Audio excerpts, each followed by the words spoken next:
Waalaikumsalam warahmatullahi wabarakatuh. Teman-teman sekalian, pada kesempatan ini kita akan memasuki perkuliahan yang sudah terakhir ya, terkait dengan jenis-jenis pengadilan, kemudian proses peradilan dan tingkatan-tingkatan peradilan. Karena itu, Bapak harap teman-teman pada kesempatan ini menyimak dengan baik, dan nanti apabila hal-hal yang kurang jelas, nanti teman-teman bisa tanyakan ke Bapak atau diskusi sama-sama. Itu ya. Jadi teman-teman sekalian, kita lihat ya di dalam bisa di Mahkamah Agung. Kalau kita mungkin ingat ya, ketika kita SMA ada namanya Montesquieu. Pernah dengar tokoh itu? Pembagian kekuasaan di negara demokrasi ada berapa? Ada 3. Ya, pertama apa? Eksekutif, legislatif, yudikatif. Nah, kalau Mahkamah Agung itu di bawah mana? Yudikatif apa eksekutif? Yudikatif. Oke. Nah, badan peradilan di Indonesia ya bermuara kepada yang namanya Mahkamah Agung. Nah, kita lihat nih jenis-jenis pengadilan yang ada di Indonesia. Pertama adalah pengadilan umum atau pengadilan negeri. Kita yang populer apa pengadilan umum apa pengadilan negeri? Pengadilan negeri. Nah, kenapa ada pengadilan umum? Karena di pengadilan negeri ini ada khusus nih pengadilan-pengadilan di bawahnya. Misalnya pengadilan anak. Ketika anak ya berhadapan dengan hukum, maka diadilinya di mana? Pengadilan negeri. Akan tetapi ada kekhususan di dalam pengadilan negeri itu ada namanya pengadilan anak. Ada pembeda ya. Kemudian di dalam pengadilan negeri juga ada namanya pengadilan niaga. Pengadilan niaga itu mengadili tentang masalah ekonomi, ya kepailitan kayak gitu. Kemudian ada lagi namanya HAM, hak asasi manusia. Itu berada di bawah pengadilan negeri. Kemudian ada lagi apa? Pengadilan hubungan industrial. Apabila ada PHK, maka untuk mengadilinya di mana? Pengadilan negeri. Tetapi ada khususnya di apa? Ada pengadilan. Ya, namanya pengadilan hubungan industrial, tetapi di bawah naungan pengadilan negeri. Nah, teman-teman sekalian, ada sekitar 4 namanya tata usaha negara. Ada yang namanya pengadilan agama, ada namanya pengadilan dalam keperdataan, ada namanya pengadilan yang khusus, misalnya terkait dengan keluarga. Bagi umat Islam kan ada khusus ya untuk melakukan peradilan, misalnya perceraian. Itu di mana kalau umat Islam? Pengadilan agama. Tetapi ada misalkan teman-teman kurang paham, harusnya ke pengadilan agama, tetapi teman-teman ke pengadilan negeri. Nah, itu apa yang kita tangkisan untuk sebagai misalkan kuasa hukum terkait salah pengadilannya? Itu kompetensi apa namanya? Harusnya ke pengadilan agama, tetapi mengajukan pengadilan mengajukan ininya gugatannya ke pengadilan negeri. Namanya apa? Kompetensi apa? Kompetensi absolut. Nah, akan tetapi misalkan teman-teman mengajukan cerai betul di pengadilan agama, akan tetapi beda tempatnya. Seharusnya misalnya ke pengadilan agama Kota Bekasi, tetapi dia mengajukannya ke pengadilan Cikarang. Itu namanya kompetensi apa? Relatif. Nah, kayak gitu. Nah, ini semuanya teman-teman ada konsekuensinya. Kalau misalkan teman-teman nih harusnya ini anak nih, tetapi dirinya pengadilan misalnya negeri, nggak umum. Nah, itu tadi kompetensi apa namanya? Absolut. Kayak gitu. Misalnya ada terkait dengan tata usaha negara. Nah, kemudian teman-teman mengajukannya ke pengadilan negeri, maka tadi kena apa? Kompetensi apa? Absolut. Paham ya kayak gitu ya? Ada orang militer nih, diajukannya ininya ke pengadilan negeri, itu apa? absolut. Kira-kira itu ya. Sebelum dilanjutkan, ada yang ditanyakan terkait peradilan ini. Silakan. Sebelum dilanjutkan ke dalam proses hukum acaranya ya. Ini biar teman-teman paham nih. Ada yang ditanyakan? Cukup paham? Oke. Kalau paham kita lanjut ke proses peradilannya ya. Ini teman-teman. Nih, Mahkamah Agung ya tadi yang tadi Bapak bilang ini ada hukum, ada dasar hukumnya ini. Ada yang ditanyakan? Silakan. Sebelum ke terkait dengan proses peradilan, hukum acaranya yang kita bahas. Ada yang ditanyakan?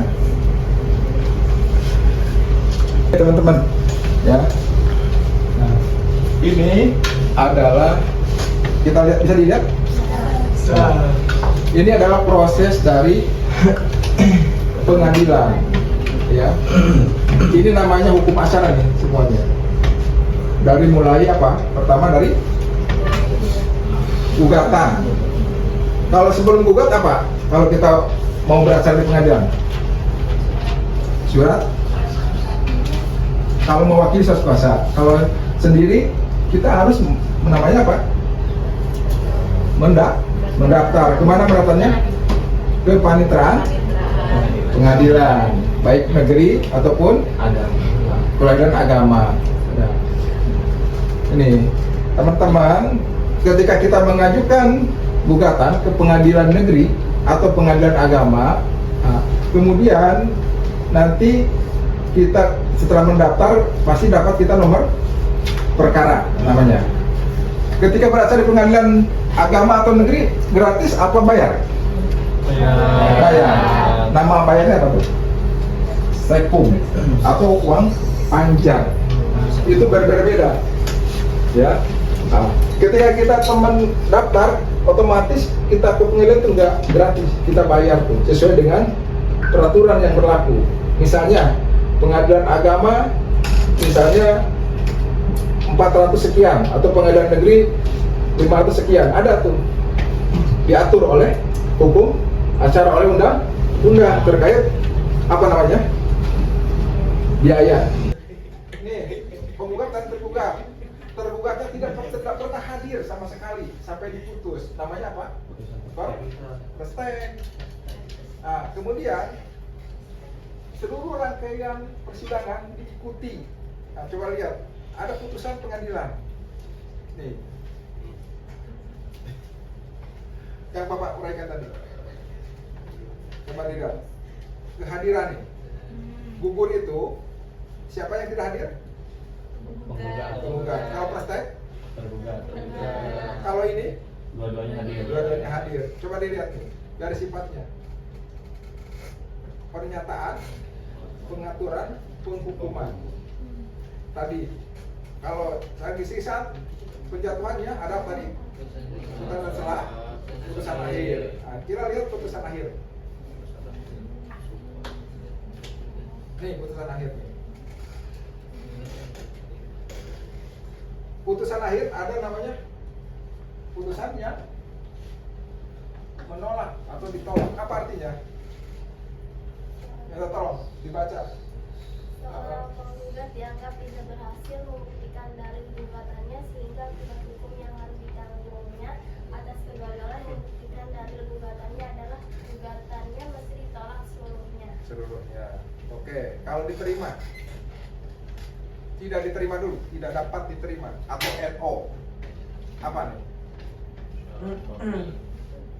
Syarat formil berkaitan dengan formalitas penyusunan gugatan. Iya. Seperti kelengkapan identitas, kompetensi pengadilan. Nah, maka nanti apa putusannya? Tidak dapat diterima. Kalau yang diterima, Thank you. diterima mana? Dapat dikabulkan. Nih, yang dikabulkan. Dengan syarat Ya, biasanya apa? Yang dikabulkan? Dikabulkan secara seluruhnya. Kedua dikabulkan secara sebagian. Gitu. Oke ya. Sebelum dilanjut, ada yang mau ditanyakan? Didiskusikan, silakan. Silakan, ada yang ditanyakan? Teman-teman. Terakhir kita tanya jawab, silakan yang bertanya terkait hukum acara ataupun jenis-jenis peradilan ataupun tingkatannya, silakan. Atau dianggap paham. Pak, tanya dong Pak. Oh iya, silakan. Masalah alat bukti tadi itu Pak, itu harus semua sifatnya itu harus ada di persidangan atau salah satunya aja gitu? Terkait dengan alat bukti itu nggak harus semuanya. Yang jelas alat bukti ada 5. Ya. Pertama tadi surat. Nah, misalkan ini lagi acara pemeriksaan bukti, surat misalnya. Surat itu kan biasanya tertulis, ya kan? Nah, itu dikasihkan kesempatan kepada para pihak. Pertama, misalkan dikasihkan kepada dikasihkan kesempatan kepada penggugat. Apa buktinya secara tertulis? Nah, ketika misalkan bukti tertulis ada, nggak masalah. Ditambah dengan misalkan bukti apa? Saksi, nggak masalah. Itu menunjang, ya kan? Atau semuanya juga nggak masalah. Bisa salah satu atau semuanya. Biar hakim ya memutuskan. Tapi ada 5 jelasin. Ya. Kalaupun misalkan tidak ada pun tadi bukti cuma 1 ya, sumpah itu bisa jadikan pemutus. Atau pengakuan ataupun cuma saksi, dia nggak punya surat-surat tapi punya saksi, silakan dibuktikan, nanti hakim yang memutuskan. Kira-kira bisa dipahami? Ada yang lagi? Silakan. Yang lain? Pak, misalkan kan dalam suatu perkara itu ada kuasa hukum yang membela penggugat Ya. atau tergugat. Apakah pihak lawan dapat melaporkan kuasa hukum tersebut karena pembelaan yang dilakukan di persidangan itu bisa dalam kondisi seperti apa? Dilaporkan. Oh. Jadi ingin menghancurkan lawannya gitu ya, dengan melaporkan kuasa hukumnya, gitu. Ya. Ya intinya ingin menang, bagaimana caranya? Dia melakukan kuasa hukumnya. Nah, kalau ingin melaporkan kuasa hukumnya, ada nggak cara untuk melaporkan kuasa hukumnya? Kita lihat misalnya si kuasa lawan kita atau tergugat atau penggugat ya, jangan lawan kita lihat kesalahannya apa. Misalkan ini terkait dengan melanggar kode etik, lapornya kemana? Ke organisasi advokat, di mana dia bernaung. Bisa juga, bisa aja kalau memang cari curang gitu, tadi apa misalkan. Tapi kalau nggak ada alasan, apa yang mau dilaporkan? Misalnya contohnya kayak apa? Kasusnya kayak apa?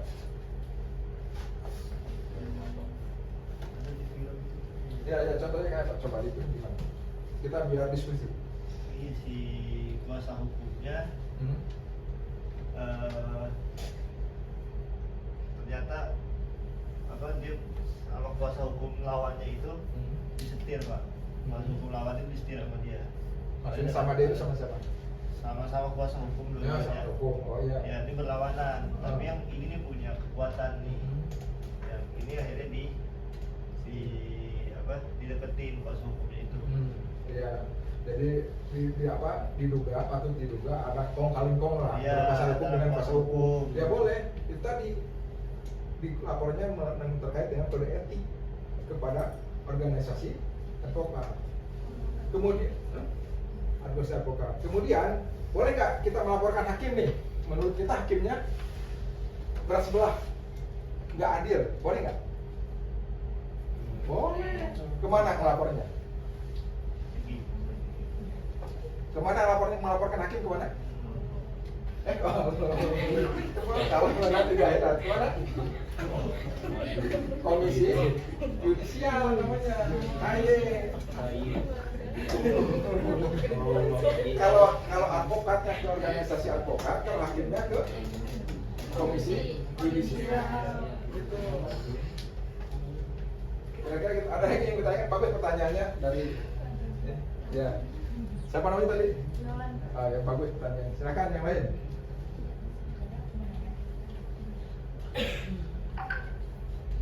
Ada lagi terkait hukum acara ataupun tadi peradilan terkait tingkatan-tingkatannya atau apa?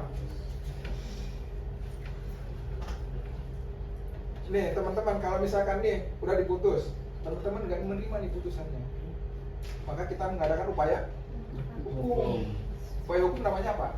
Kalau tingkat pertama ke tingkat kedua, Banding. banding. Banding kemana? Pengadilan tinggi. Pengadilan tinggi. Ya. Nah, di dalam hukum acara disebutkan upaya hukum itu ada dua. Upaya hukum biasa sama Luar biasa. luar biasa. Yang mengadakan upaya hukum biasa contohnya apa? Banding sama Banding sama kasasi. kasasi. Yang luar biasa Peninjauan kembali sama sama dan Lender Vengeance. Nah, sekarang putusan kita diputus dengan persen karena kita tidak hadir, tergugat tidak hadir. Awak dipikir-pikir lah, kok aku nggak menerima putusan ini karena aku tidak hadir, kita tidak hadir. Maka putusan persen tadi bisa tidak di babak upaya hukum? Bisa. Namanya apa? Perjen, bukan banding. Kalau banding itu kedua-duanya hadir. Kalau tidak hadir namanya Perjet. perjen. Perlawanan. Iya, perlawanan. Itu. Oke, ada yang ditanyakan lagi dan diskusikan lagi? Silakan. Apakah pemerintah bisa melaporkan seseorang ke polisi karena pencemaran nama baik? Apapun, kasus Jokowi. Kalau misalkan pencemaran nama baiknya itu sesuai fakta, apakah itu masih bisa disebut pencemaran nama baik? Oke, bagus pertanyaannya. Ini kayaknya kasus yang viral sekarang. Apakah pemerintah? Pemerintah itu siapa? Contohnya siapa? Jokowi. Jokowi. Gibran. Gibran. Gubernur. Gubernur. Pemerintah. Jabatan. Menteri Bahlil. Menteri Bahlil. Bahar. Sudah saya.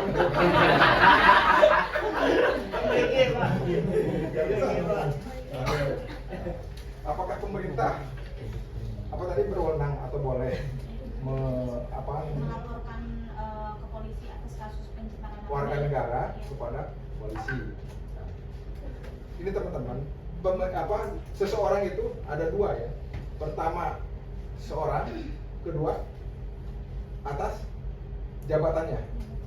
Nih teman-teman perlu diketahui ya. Kalau misalkan presiden itu pribadi atau lembaga? Lembaga, ya kan? Nah, ketika presiden lembaga menunjuk kuasa hukum, boleh nggak? Nggak boleh, karena ada kuasa negara, jaksa. Ketika saya nih, mentang-mentang saya advokat nih, saya ditunjuk sama Presiden Jokowi atau Presiden SBY, saya bangga ditulis itu yang bertentang ini Susilo Bambang Yudhoyono, jabatan Presiden Republik Indonesia, memberikan kuasa kepada saya Mas Tony, diketawain. Nggak boleh. Nggak boleh, karena ada kuasa negara namanya jaksa. Gitu loh. Coba dilihat, mungkin di YouTube ya dulu pernah SBY mengasih kuasa kepada siapa lupa saya, masalahnya ada debatan itu. Dia bangga dia sendiri bahwa dia dikuasakan oleh presiden. Dia dipublikasikan malu. Gitu. Teman-teman harus belajar di situ. Ya, kalau pribadi boleh, tetapi kalau lembaga tidak boleh. Kayak gitu, bisa dipahami. Masa rakyatnya dijadikan sama nggak benar lagi. Tapi kalau pribadi, Jokowi pribadi kan, ya boleh. Sekarang siap udah belum? Ya kan? Kalau waktu dia menjabat, ya dia harus sebagai pribadinya, bukan sebagai presidennya, harus tidak dibedakan gitu. Bisa dipahami ya? Itu teman-teman harus paham ya. Mana pribadi, mana lembaga. ya jabatan, lembaga kayak gitu. Oke, bisa dijawab, bisa apa? Ada mau diskusi lagi silakan. Nggak apa, kalau memang teman-teman nggak sependapat boleh nggak apa-apa, silakan. Ada yang menyanggah?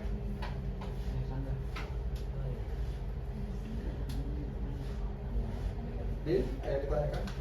Ya. Saya ada bertanya tentang mediasi itu Pak. Oh ini bisa. Oke. Misalkan dua pasangan ini udah bulat gitu Bang, udah mau cerai gitu. Apakah mediasi itu harus tetap dilakukan apa? Enggak? Oh, kalau bulat mau cerai, ya berarti kan buntu dong isunya. Mediasinya nggak tercapai, maka dilanjut ke persidangan, gitu kan? Bahkan misalnya ketika misalnya dia udah sepakat dia udah cerai, bahkan ada tertulis nih antara suami dan istri udah membuat catatan bahwa kami udah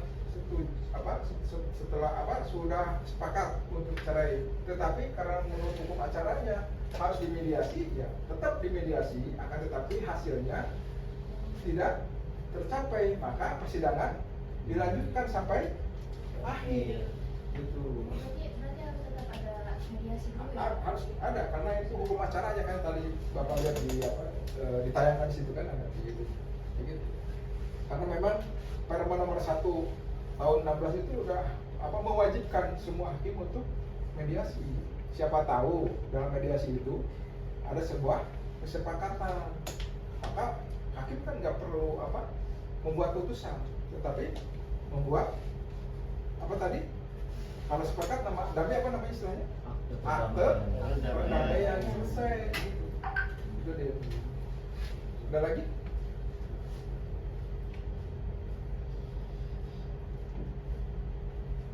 Silakan. Pak, Ya. terkait dengan ini Pak, Ya. dengan apa langkah hukum yang harus ditempuh jika dalam proses persidangan ditemukan bahwa dokumen alat bukti ini ketika diajukan hakim itu kepada dalam berperkara itu fotokopi tanpa pernah bisa menunjukkan aslinya. Oke, betul. Bagus ya pertanyaannya. Ini teman-teman ya, Bapak selaku praktisi ya, sering menemukan itu. Jadi ketika alat bukti ya bentuk surat biasanya ya, kalau seperti itu. Nah, biasanya kita fotokopi kalau yang punya asli, kemudian namanya dileges, dikasih materai, ya kan?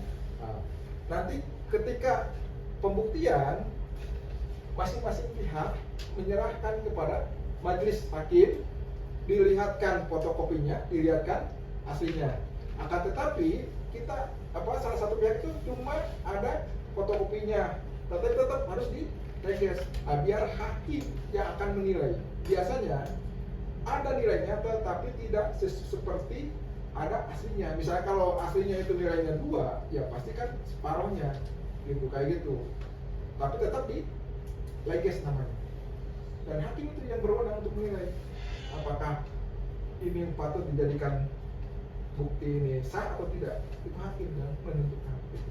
Kalau memang tidak ada, ya adanya itu, biar hakimnya memutus, yang menilai. Makanya tadi ada saksi ada bukti namanya tadi dari hakim apa? Prasangka. Kalau hakim prasangka itu keyakinan, coba dilihat selain bahasanya yakin. Kalau yakin itu hakim ya silakan diputus. Pertanggungjawabannya sama Tuhan itu hakim, nggak ada itu, nggak bisa disetir sama kepala ketua pengadilan.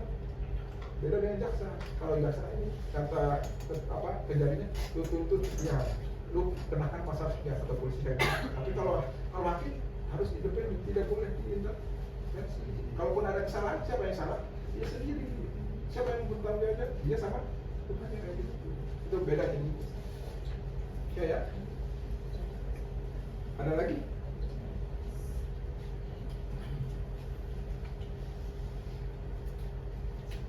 Dikira cukup ya kalau memang ini udah waktunya berapa? Udah cukup. Apa ada yang kita lagi sebelum diakhiri?